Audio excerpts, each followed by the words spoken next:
전 세계 최강이라던 전투기에서 레이더 대신 쇠덩이가 나왔습니다. 그런데 같은 시기 한국에선 절대 못 준다던 그 기술이 독자 개발을 넘어 양산과 납품까지 이어지고 있었습니다. 2026년 2월 전 세계 군사 전문가들을 경악시킨 사진 한 장이 공개됩니다. 미국이 자랑하는 세계 최강의 스텔스 전투기 F-35 라이트닝이 대당 가격 1,200억 원이 넘는 이 전투기의 내부를 열었더니 최첨단 레이더가 있어야 할 자리에 쇠덩이 5개가 채워져 있었습니다. 200억 원짜리 전투기가 고물상 철 조각을 싣고 납품된 겁니다. 세계 최강 전투기의 구력이라는 제목이 전 세계 뉴스를 뒤덮었습니다. 그런데 바로 같은 시기에 한국에서는 정반대의 일이 벌어지고 있었습니다. 42개월 동안 1,600번을 날았는데 단 한 번의 사고도 없었던 전투기.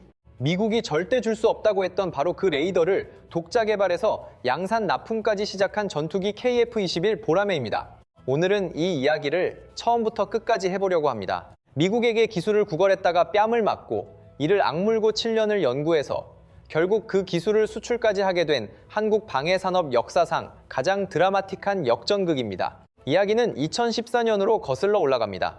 당시 한국 공군의 주력 전투기는 KF-16과 F-4, F-5 같은 노후 기종이었습니다. 특히 F-4와 F-5는 도입한 지 40년이 넘은 기종인데 이를 대체할 차세대 전투기가 절실했어요.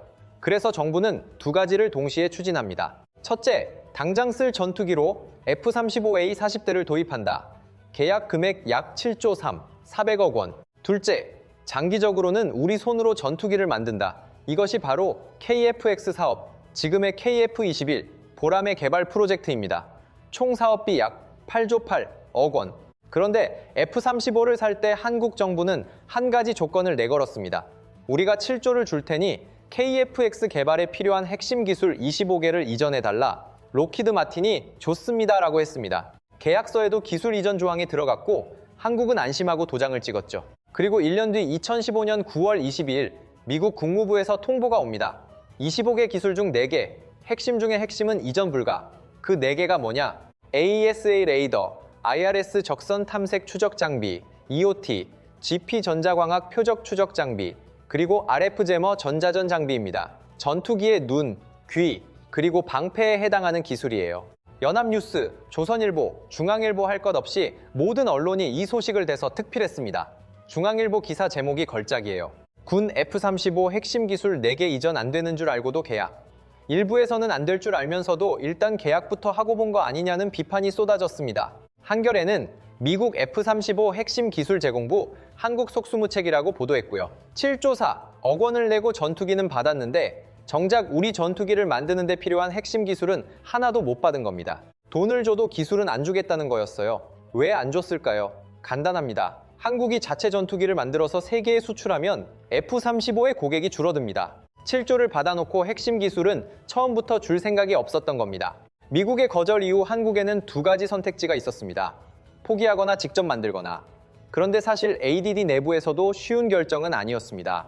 김지현 수석연구원은 나중에 이렇게 말했어요. AESA 레이더 개발은 우리에게도 굉장히 도전적이고 어려운 과제였습니다. 하지만 기술 이전을 못 받는 상황에서 누군가가 반드시 해야 하는 일이었고 결국 ADD가 하지 않겠냐는 쪽으로 의견이 모아졌습니다. 방해사업청, 외부 전문가들도 국내 개발은 불가능하다고 했어요. 그 냉소적인 시선 속에서 ADD는 후자를 택합니다. 직접 만들겠다고. 2016년 2월 ADD 내부에 레이더 전담 개발팀이 꾸려졌고 한화 시스템이 개발 파트너로 참여합니다. 그리고 그해 8월 공식적으로 AESA 레이더 국산 개발이 시작됩니다. 그런데 한화 시스템의 조재영 팀장이 나중에 한 인터뷰에서 이렇게 말했어요. 처음 2년은 책만 읽었습니다. 전투기용 AESA 레이더를 만들어 본 적이 없으니까 미국, 이스라엘, 유럽의 논문과 기술 문서를 닥치는 대로 읽었다는 겁니다. 기초부터 시작한 거예요. AESA가 뭔지 간단히 설명하겠습니다. 기존 레이더는 안테나가 빙글빙글 돌아서 한 방향씩만 봅니다. AES는 수천 개의 초소형 안테나가 동시에 전파를 쏴서 여러 방향을 한꺼번에 보내봅니다. 적기 추적, 지상 감시, 전자전을 동시에 할 수 있는 거예요. 문제는 이 초소형 안테나 하나하나가 초정밀 반도체라는 겁니다. 이걸 수천 개 만들어서 마하 1.89 지급기동 환경에서도 오차 없이 작동시켜야 합니다. 그래서 전 세계에서 이걸 자체 개발한 나라가 12개국뿐이에요. 한국은 이 대열의 후발주자로 합류한 겁니다. 16년에 개발을 시작해 2년 동안 책을 읽고 2017년에는 이스라엘의 엘타와 약 400억 원 규모의 기술 자문 계약을 맺습니다. 엘타는 이스라엘 방산기업파의 레이더 전문 회사인데 미국과는 다르게 기술 자문은 해줬어요. 물론 핵심 설계도를 통째로 준 건 아닙니다. 이 방향으로 가면 된다, 이건 안 된다 정도의 가이드를 준 거죠. 그리고 2018년 4월 기적 같은 일이 벌어집니다. 첫 번째 시제 레이더가 162개 요구 성능 항목을 전부 통과한 겁니다. 개발 시작 2년 만이에요. ADD의 신현익 연구원은 이 순간을 두고 ASA 개발은 절박함이 낳은 기적이라고 표현했습니다. 하지만 시제품과 실전 배치 사이에는 엄청난 간극이 있습니다. 연구실에서 작동하는 것과 마 1.8로 날아가는 전투기 기수 안에서 작동하는 건 완전히 다른 문제니까요. 2020년부터 본격적인 비행 시험이 시작됩니다. 그런데 때가 하필 코로나 팬데믹이었어요. 국내에서 시험할 환경이 부족해서 이스라엘과 남아프리카 공화국까지 가서 시험을 했습니다. 개조된 보잉 737 시험기에 레이더를 탑재하고 10회 이상의 비행 시험을 수행했어요. 당시 비행 시험 과정에서 웃지 못할 일도 있었습니다. 이스라엘에서 시험할 때 연구원들이 새벽에 출국 절차를 밟고 시험 항공기에 탑승한 뒤 비행 시험을 마치면 입국 절차 없이 바로 귀가하는 식으로 일정이 돌아갔어요. 문제는 다음 출국 때에 벌어졌습니다. 입국 기록이 없으니까 이스라엘 공항 당국이 이 사람은 어떻게 들어온 거냐고 의심한 거예요. 결국 연구원들은 관리 대상으로 지목돼서 이후 매번 추가 검문을 받아야 했습니다. ADD의 윤재윤 책임원이 직접 질문한 내용이에요. 팬데믹 한복판에서 웨이더를 들고 지구 반바퀴를 돌아다닌 겁니다. 백신도 없던 2020년에 단 한 사람도 출장을 거부하지 않았어요. 남아프리카 공화국에서는 더 황당한 일이 있었습니다. 현지에서 시험 항공기를 개조하는 업체의 작업 속도가 상상을 초월할 정도로 느렸습니다. 연구원들의 심신이 극도로 지친 상태에서 ADD의 윤재윤 책임원이 현지 업체에 농담을 던졌어요. 점심을 사주면 하루에 2번 비행 시험을 하겠다. 그랬더니 진짜로 샌드위치와 음료를 가져왔고 그날 하루에 2번 8시간 연속 비행을 강행했습니다. 대한민국의 AESA 레이더는 샌드위치 한 끼의 시험 일정을 앞당긴 거예요. 22년 7월 19일 KF-21이 첫 비행에 성공합니다. 활주로 옆에서 지켜보던 엔지니어 한 명이 몰래 눈물을 닦았다고 해요. KBS 다큐멘터리에 나온 장면인데 2년 동안 책만 읽고 5년 동안 시뮬레이션만 돌리던 사람이 자기가 만든 웨이더를 단 전투기가 하늘에 뜨는 걸 본 겁니다. 시험비행 조종사 안주현 대령은 이륙하는 순간에 뭉클한 감동이 가장 크게 남는다고 했습니다. 그리고 2023년 5월 ASA 레이더 APY-16K가 잠정 전투용 적합 판정을 받습니다. 예정보다 6개월이나 빨랐어요. ADD의 노지은 연구원이 한 말이 인상적입니다. 조종사는 목숨을 걸고 비행합니다. 그 조종사의 눈이 되는 웨이더를 만드는 거니까 실패는 선택지에 없었습니다. 이제 한국이 만든 레이더의 실력을 숫자로 보겠습니다. KF-21의 레이더 이름은 APY-16K. 한화 시스템과 DD가 공동 개발했습니다. 핵심 숫자 2개만 기억하세요. 탐지거리 200km, 동시 추적 표적 20개 이상. F-35의 레이더와 동급입니다. 송수신 모듈은 1000개 이상을 탑재했고 F-35가 1676개니까 하드웨어 규모도 어깨를 나란히 합니다. 그런데 진짜 놀라운 건 소재입니다. APY-16K는 질화 갈륨간 기반이에요. 기존에 쓰던 갈륨 비소라는 소재가 100W짜리 전구라면 걔는 같은 크기에서 700W를 내는 겁니다. 같은 안테나로 700 강한 전파를 쏘는 거예요. 이 고출력 가나 AES를 개발한 나라가 전 세계에서 3번째입니다. 미국, 일본, 그리고 한국, 그리고 가격. 한화 시스템의 ASA 웨이다 단가는 약 50억 원, 미국제 A에서 10분의 수준입니다. 미국이 30년에 걸쳐 만든 기술을 한국이 7년 만에 따라잡았습니다. 가격은 10분의 1로. 한국이 이렇게 약진하는 동안 F-35에는 대체 무슨 일이 벌어진 걸까요? 아까 인트로에서 말씀드렸던 쇠덩이 사건을 조금 더 깊이 들어가 보겠습니다. 2026년 2월 미공군에 인도된 F-35 일부 기체에서 AESA 웨이더가 빠져 있었습니다. 그 자리에 철제 무게추 5개가 들어 있었어요. 웨이더가 없으면 앞부분이 가벼워져서 무게 중심이 무너집니다. 추락할 수 있으니까 쇠덩이로 무게를 맞춘 겁니다. 원인이 2가지인데 둘 다 황당합니다. 첫째, 중국의 히토류 역습입니다. 레이더 부품에는 네오디듐 디스프롬 같은 히토류 자석이 필수인데 전 세계 히토류의 60%를 쥐고 있는 중국이 수출 통제를 걸어버렸어요. 자석이 없으니 레이더를 못 만들고 레이더를 못 만드니 빈 껍데기로 출고한 겁니다. 세계 최강이라는 미군의 전투기가 적국인 중국의 원자재에 목줄을 잡혀 있었던 거예요. 둘째, 손가락 2마디 크기의 설계 오류입니다. 미군은 F-35의 레이더를 신형 APG-85로 업그레이드하려 했는데 기체를 만드는 로키드 마틴과 레이더를 만드는 노스롭 그루먼의 손발이 안 맞았어요. 신형 레이더가 레이더 내부 공간보다 3.5cm, 5cm 더 크게 설계됐습니다. 3.5cm, 손가락 2마디예요. 총 사업비 2조 달러 한화의 900조 원짜리 프로젝트가 손가락 2마디 때문에 멈춘 겁니다. 신형은 커서 안 들어가고 구형은 부품이 없어서 못 끼우는 진퇴양난에 빠졌어요. 로키드 마틴은 어떻게 했을까요? 레이더가 없어서 전투가 불가능한 상태인데도 납기를 맞추기 위해 쇠덩이를 채워놓고 그대로 납품했습니다. 전투격보다 재무제표를 우선한 거죠. 전 세계 언론이 조롱했습니다. 영국 데일리 메일은 2조 달러짜리 고철 덩어리라는 헤드라인을 뽑았고 전문가들은 레이더 없는 F-35는 스텔스 기능이 있는 비행기일 뿐 전투기가 아니다라고 비판했습니다. 그리고 이건 일시적인 문제가 아닙니다. 미국 방부 감사관실 보고서에 따르면 F-35의 2024 회계도 평균 가동률은 50%였습니다. 절반이 땅에 박혀 있다는 뜻이에요.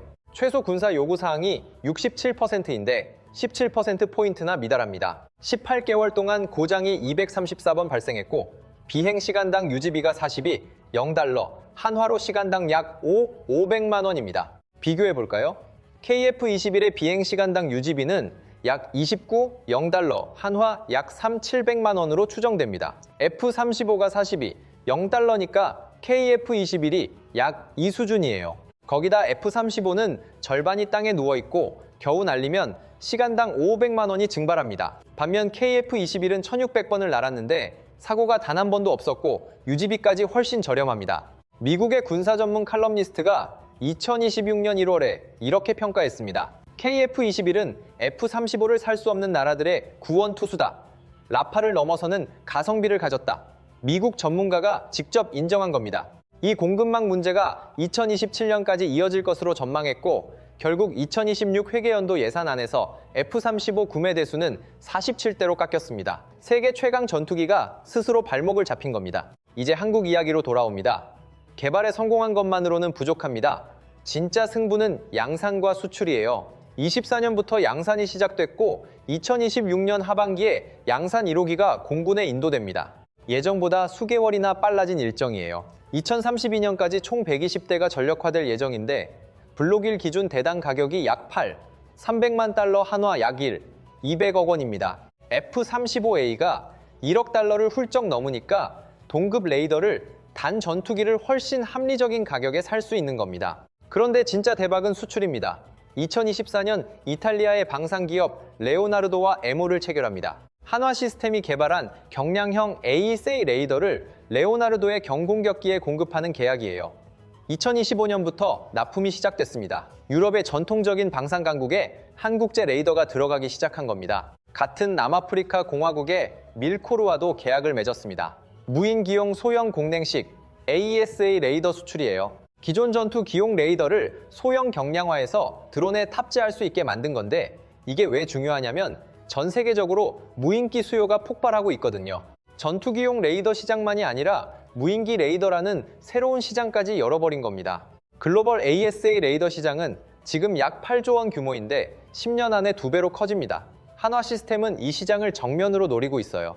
KF-21 자체의 수출도 본격화되고 있습니다. 캐나다 공영방송 CBC가 2025년 4월에 F-35 대안으로 KF-21이 급부상하고 있다고 보도했고 폴란드는 F-35 신형 도입을 보류하면서 KF-21을 후보로 검토하고 있습니다. 여기에 동남아시아와 중동까지 7개국 이상이 관심을 표명했고 인도네시아는 공동 개발국으로 50대를 도입할 예정이에요. 미국의 동맹국들이 F-35 대신 한국 전투기를 쳐다보기 시작한 겁니다. 업계에서는 향후 10년간 KF-21 수출 규모가 약 200억 달러 한화 29조 원에 이를 것으로 전망합니다. 한화 시스템의 매출은 1년 만에 30% 넘게 뛰었고 AESA 레이더가 효자 품목이 된 거예요. 사실 이건 AESA 레이더만의 이야기가 아닙니다. 한국 방산 전체가 폭발적으로 성장하고 있어요. 2025년 한국의 방산 수출 실적은 152억 달러, 한화 약 22조 원을 기록했습니다.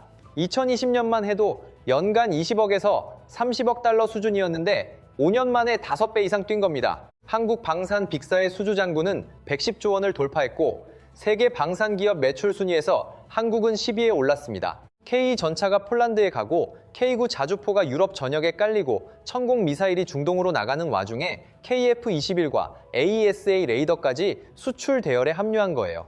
10년 전만 해도 한국이 무기를 수출한다고? 라는 반응이었는데 지금은 한국이 언제 살 수 있냐로 바뀌었습니다. 25개 절대 줄 수 없다고 했던 기술을 한국이 7년 만에 직접 만들었습니다. 그리고 이제 그 기술을 세계에 팔고 있습니다. 같은 시기 미국의 F-35는 레이더 대신 쇠덩이를 싣고 출고되고 있고요. 일부 군사 전문 매체에서는 KF-21의 가성비와 레이더 성능을 높이 평가하며 유로파이터와 라팔에 견줄 수 있는 수준이라고 보고 있습니다.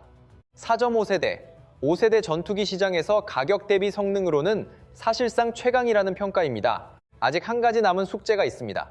엔진은 여전히 미국지 이것을 쓰고 있어요. 그런데 2015년에 기술 못 준다던 미국이 2026년에는 같이 만들자며 곧 먼저 손을 내밀었습니다. 기술이 권력이 되고 그 권력이 협상력이 된 겁니다. 1955년 한국 공군의 첫 Z 전투기는 미국에서 받은 중고 F-86이었습니다. 1년 운용비 5만 달러조차 감당하기 어려웠어요. 그로부터 70년 뒤인 2025년 한국은 자체 개발한 ASA 레이더를 이탈리아에 수출하고 있습니다. 중고 비행기를 구걸하던 나라에서 전투기의 눈을 수출하는 나라로 70년이 걸렸습니다. 이것이 한국 방위산업의 DNA입니다.